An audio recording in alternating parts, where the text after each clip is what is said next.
చిన్నబాబు, నువ్వు పెద్దయ్యాక ఏమవుతావమ్మా?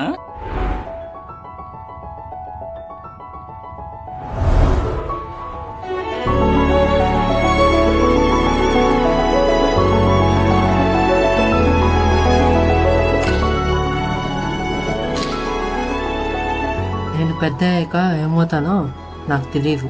వాళ్ళ వీడియోస్ తీయడం అంటే మహా పిచ్చి. ఒక డొక్కు ఫోన్ వేసుకొని ర్యాండమ్ టిక్టాక్ వీడియో చేసేవాడిని. విచిత్రమైన డాన్సులు, విచిత్రమైన స్టెప్పులు, విచిత్రమైన డైలాగ్స్తో వీడియో తీసేవాడిని. 10 ఏళ్ళు అయింది.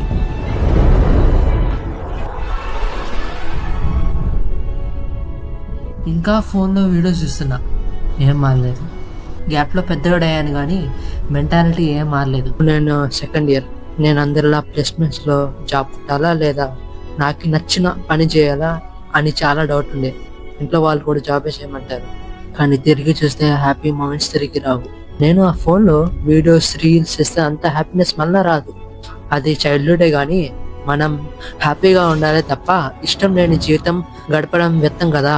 అప్పుడు పక్కింటి వాళ్ళని లెక్క చేయను, కానీ ఇప్పుడు వాళ్ళ వ్యాలిడేషన్ కోసం ఎందుకు బతుకున్నా అని అనుకున్నా.